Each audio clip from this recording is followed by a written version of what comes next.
Buenas tardes, vamos a hablar en este momento de los enfoques y paradigmas de la investigación. Mi nombre es Laura Suba. Para esto entonces vamos a comenzar hablando del paradigma positivismo, relativismo, realismo y pragmatismo.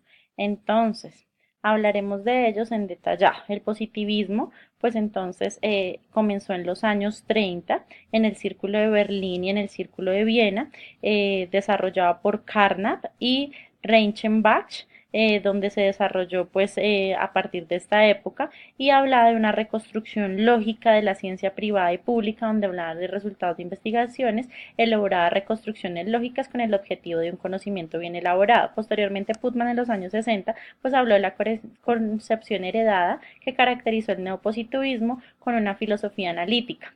Surgió Nagel, Kuhn y Feyerabend, que luego le llamaremos que están involucrados en otros movimientos, con nuevas teorías, hablando de la inconmensurabilidad entre teorías y admitiendo la existencia y la continuidad entre observaciones y teorías. En la actualidad, pues es precursor de debates con nuevos puntos de vista en la naturaleza de la ciencia y evolucionó hacia el racionalismo y el neopositivismo. El racionalismo con el principio de inducción y el neopositivismo con el principio de Home. Ningún enunciado universal puede deducirse en un conjunto finito de causas favorables. Se caracteriza el positivismo por una cultura de exceso de observación, se opone a la causación, a la verificación en la factibilidad, al antirrealismo y es refractario a entidades teóricas. El empirismo antimetafísico también se caracteriza por el neopositivismo, que da importancia a la lógica del análisis del lenguaje, contempla la ciencia como codificación de la experiencia, único intento del conocimiento y analiza los datos, observaciones, mediciones y magnitudes de los sujetos. Están involucrados factores epistemológicos, empíricos y de razonamiento lógico y abarca varias tesis. Una es el dogma de la universalidad con el método científico, la teoría verdadera es la mejor contrastada, son creíbles las proposiciones en las que la verdad se establece por observación y el criterio de ciencia no ciencia, donde se diseña experimentos, evalúa teorías que asignan y aseguran el proceso de la ciencia, hay aparición de teorías donde toda explicación es confirmada por una teoría antigua y se incluye en la nueva, se dan conclusiones empíricas y evita consecuencias falsas en la teoría antecedente. Concluye que el cambio del progreso científico se alcanza aplicando reglas codificadas de la ciencia es el único camino para el conocimiento válido, surge el reduccionismo cientifista y el método científico con el que es único, válido, objetivo y verdadero. Bueno, hablaremos también de el relativismo. El relativismo surgió en los años 50 con Tolmin, con el análisis de la ciencia, donde hablaba de la teoría científica, la teoría instrumentalista y el giro historicista. Hanson también en 1958 habló de los estudios que solo se basan en teorías científicas construidas y aceptadas, y Kuhn y Feyerabend, que ya lo hemos visto anteriormente, pues retomaron las ideas del siglo XX y hablaron del relativismo de la ciencia como actividad social humana como una vía de conocimiento. Tiene también varias tesis, que es el falibilismo externo de la ciencia, las afirmaciones del mundo no provienen exclusivamente de los datos observacionales, las tesis epistemológicas extremas, que están la inconmensurabilidad, la infradeterminación radical y el holismo. Y tiene varios argumentos, que es la carga teórica inherente a todo protocolo de observación por empírico que sea, la falta de validez del principio de inducción y el carácter convencional de los problemas empíricos. La carga teórica, pues la describió Hanson, donde dice que todo conocimiento científico en el fondo es una teoría. Popper, que habló del carácter lógico empleado por otras teorías con un gran número de hipótesis compatibles para validar el conocimiento. Y Feyerabend, que habló de la expresión máxima del anarquismo teórico, que no sirve para falsación, contrastación o verificación de una teoría. Tiene varios aspectos también, y surge pues el término de paradigmas. Entonces, Kuhn habló y Feyerabend de los paradigmas. Entonces, Kuhn, que fue un relativismo epistemológico, donde habla de la diferencia entre los paradigmas cognitivos y metodológicos. Es un relativista lingüístico, donde dice que no hay lenguaje universal para la ciencia, la tesis de la inconmensurabilidad, que se opone a la racionalidad científica, y dice que el paradigma es capaz de sostener una transición de la ciencia normal durante un periodo de tiempo, diferenciando lo que significa ciencia y lo que no lo es. Y Feyerabend habla de teorías rivales con inconmensurabilidades cuando son principios diferentes, donde no es posible compararlos. Entonces, el paradigma se forma por supuestos generales sobre el mundo y por la forma en la que se pueden estudiar, hablando tanto de analogía como epistemología del paradigma. Tiene consideraciones donde las teorías científicas no son unidades básicas para el estudio y el análisis de la ciencia normal es estabilización del paradigma, donde los problemas que se resisten a solucionarlos poseen anomalías en un paradigma y la cantidad de anomalías influyen en el comienzo de la crisis, y el comienzo de ciencia extraordinaria revolucionaria, pues que va de la mano con la crisis del paradigma, que sostiene que los científicos no renuncian fácilmente a sus teorías. Bueno, también hablaremos del realismo. Entonces, el realismo surge en Estados Unidos, se basa en la existencia de algún tipo de correspondencia, cree en las descripciones del mundo hechas por la ciencia, el único científico acepta una teoría verdadera, ataca el positivismo del principio de inducción, demostrando paradojas y faltas de validez. Ahí está, Karl Popper en 1972 pues fue uno de los principales de la teoría, donde busca teorías verdaderas según un criterio de racionalidad, superando intentos de falsación, demostrando pues que las teorías pueden fallar, rechaza teorías que no se adaptan a los fenómenos, acepta teorías que explican fenómenos, prefieren teorías que hacen predicciones sorprendentes, y la diferencia entre la teoría y la práctica, que admite la falsación de hipótesis aisladas con una selección de teorías con una razonable estabilidad.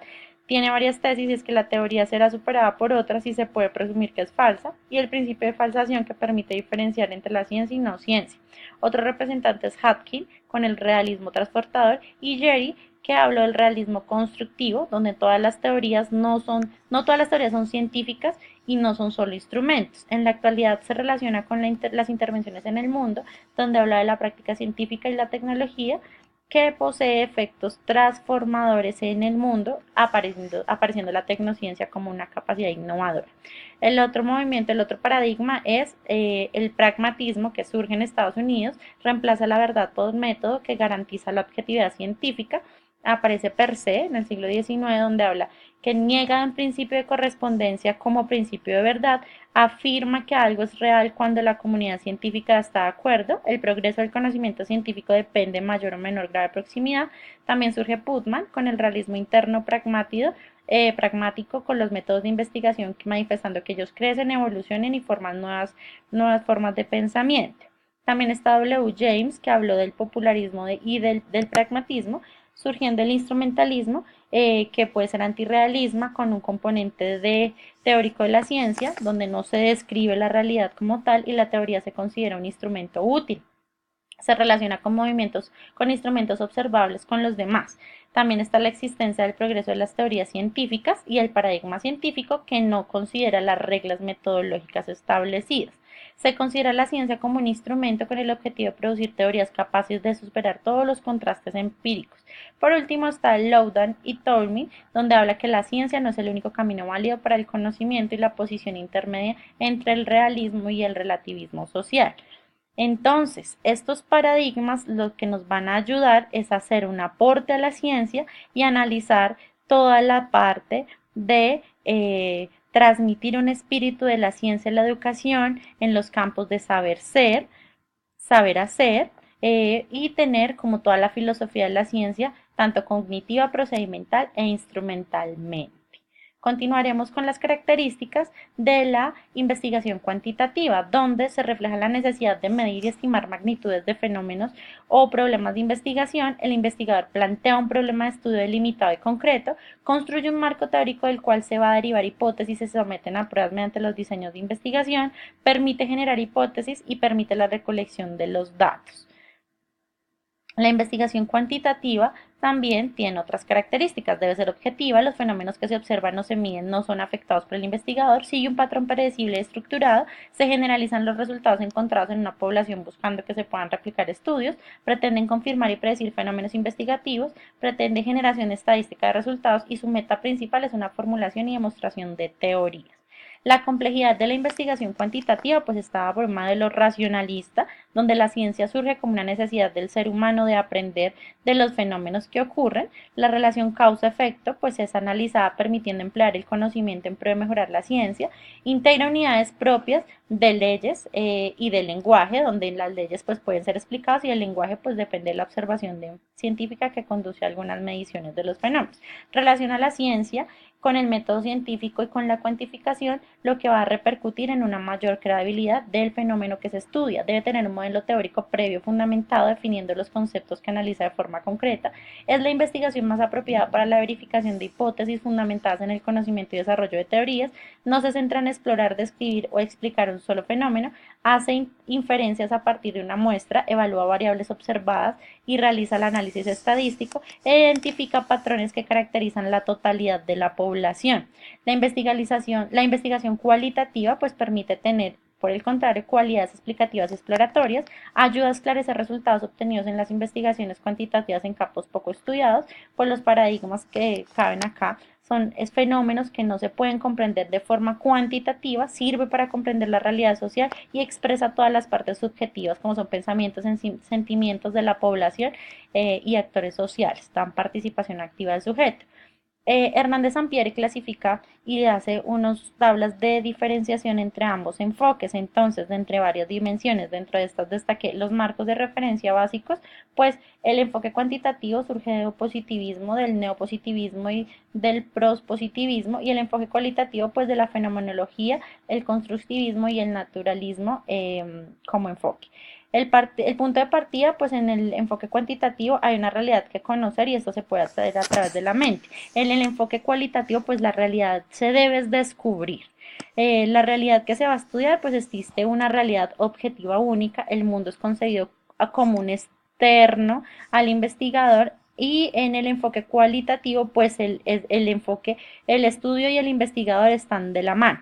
La población muestra, el objetivo es generalizar los datos de una muestra a una población de un grupo pequeño o mayor, y el enfoque cualitativo pues regularmente no se pretende generalizar los resultados obtenidos en la muestra de población.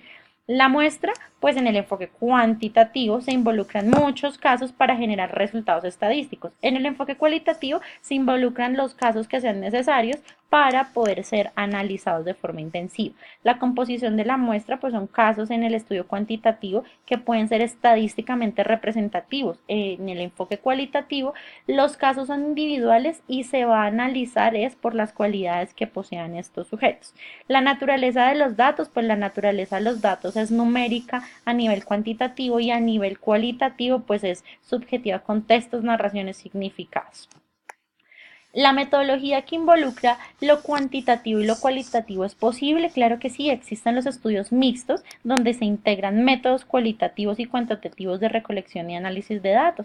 Tienen la facilidad para generar o verificar teorías en un mismo estudio, se obtienen hallazgos más completos con mayor validación y entendimiento de los resultados, son investigaciones complementarias, proveen información más detallada y nuevos enfoques de investigación, se pueden mezclar los tipos de estudio de tres formas. Entonces, para estos mixtos pueden hacerse en paralelo, puedo trabajar un cuantitativo y un cualitativo a la par, puedo hacer un cuantitativo primero y analizar los datos y lo que no pude explicar con mis análisis estadísticos lo hago posteriormente en un estudio cualitativo, o puedo primero hacer la descripción subjetiva de la población y luego pasar esos datos a análisis estadístico en un estudio cuantitativo.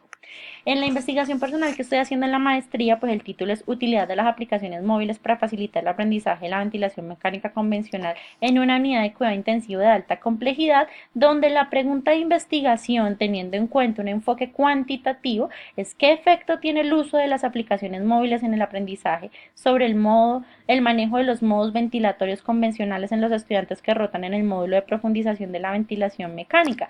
Para esto, pues se diseñará un instrumento de medición, un post-test, se va a seleccionar una muestra que van a hacer los estudiantes que rotan en el módulo de ventilación mecánica, se van a hacer una recolección de datos donde se analizará con la medición del post-test el rendimiento y el aprendizaje de ellos, de los modos ventilatorios, usando las aplicaciones móviles, y posterior a eso se hará un análisis de los resultados. Entonces, se escogió esto porque es una forma de verdad de medir de forma objetiva si estos chicos han aprendido los modos convencionales usando las apps o los simuladores en internet. Ahí puedo hacer análisis estadísticos y hacer análisis numéricos. Esto es todo por ahora. Les doy mi bibliografía. Muchas gracias.